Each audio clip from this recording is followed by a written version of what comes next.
Some viewers may find the following video disturbing. Viewer discretion is advised.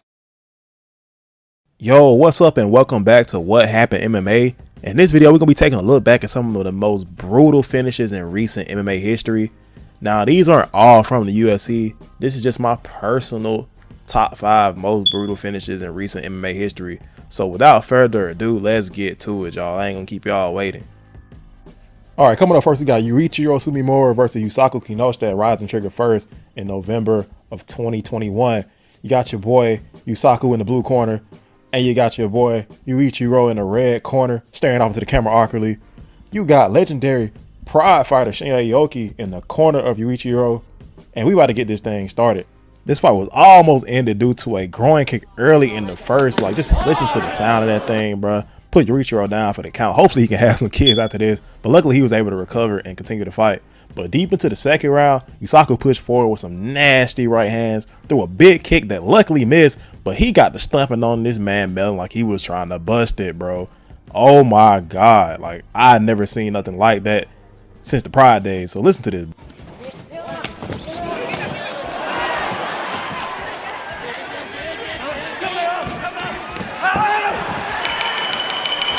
Just some brutal stuff from Yusuke Kinoshita.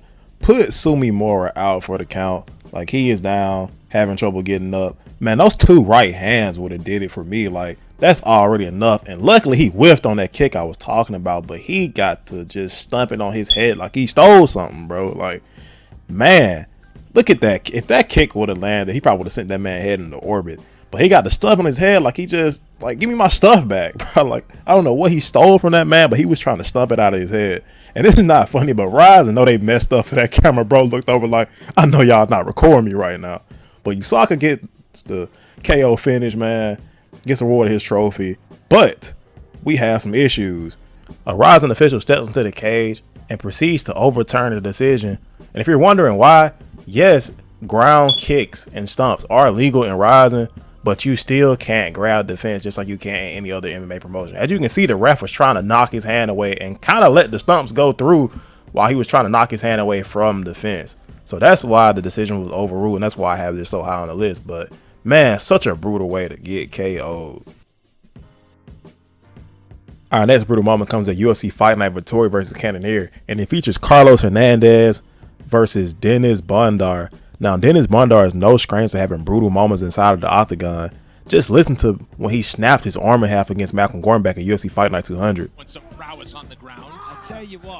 Just a nasty wail from him after he snapped his arm, bro. His arm was all jacked up after this. Can't continue after that, man. Arm is just laying there all limp and out of the socket.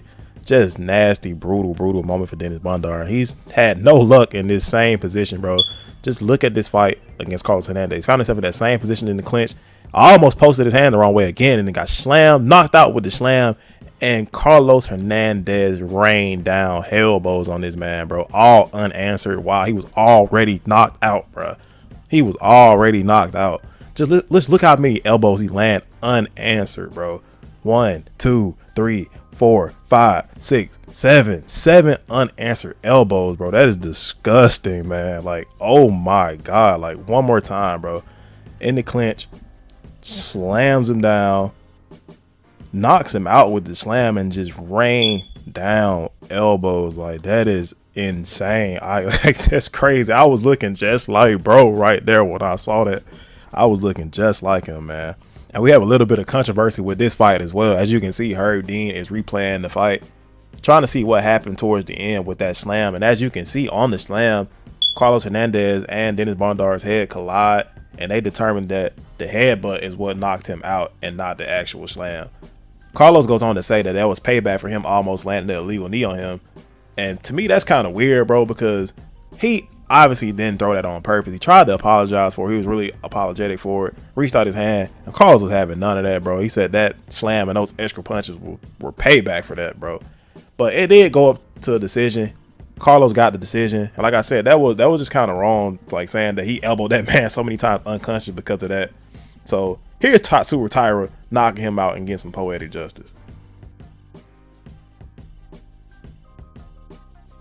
And our third brutal moment comes at UFC Fight Night Cater versus Allen, and it features Roman Dolidze versus Phil Hawes. And Phil has been knocked out plenty of times in brutal fashion, especially this one against Julian Marquez on Dana White's Contender Series. Let's listen to that kick.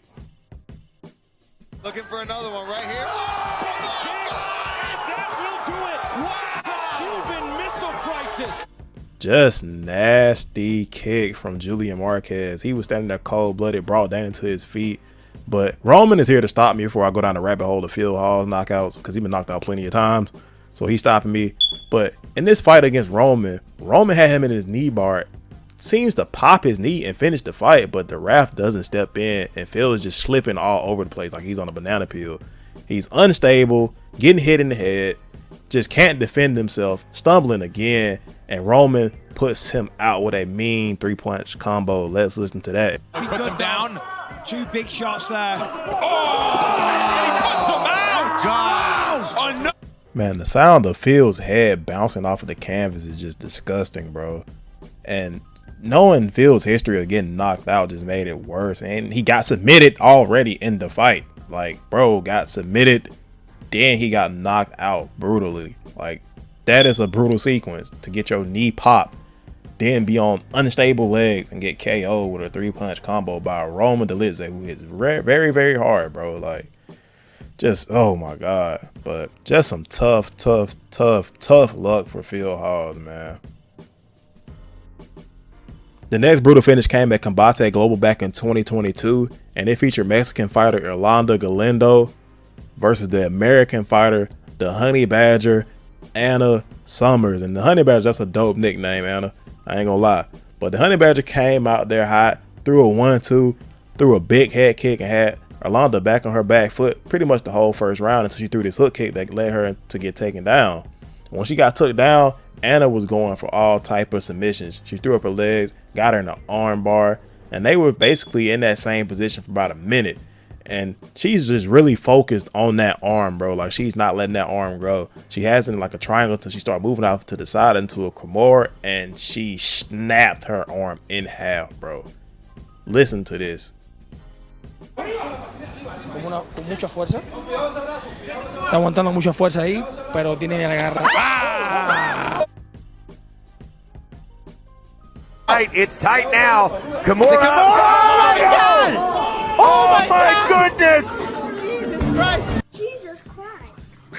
Like, the Jesus Christ took me out, but it's not funny. And then she hugged her at the end of, like, I'm not hugging somebody that snapped my arm in half, bro. Like, no way. She got the dub by Kimura. The Honey Badger wins it, the American. And that was nasty, bro. Nasty.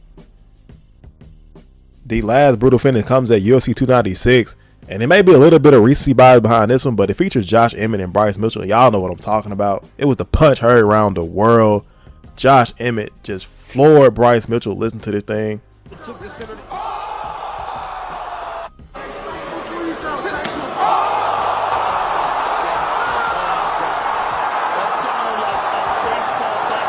One of the most brutal knockouts and one of the most brutal aftermaths of a knockout, with Bryce Mitchell having convulsions on the canvas, man. So brutal. But luckily Bryce was okay, and he was able to make this video and thank Josh for not landing any extra punches and doing any extra damage. But he's okay, he's fine. I'm just glad there was no long-term damage suffered by Bryce Mitchell from that knockout, because it looked very devastating. But that was my last entry in this video. Thank you all for watching. If there was any other knockouts or submission that I may have missed, please let me know down below, and maybe I'll make a new video and showcase those in a new video, man. But golly, these were some brutal knockouts. Hope y'all was able to get through all of them, and I will see you guys in my next video, man. Peace, and thanks again for watching.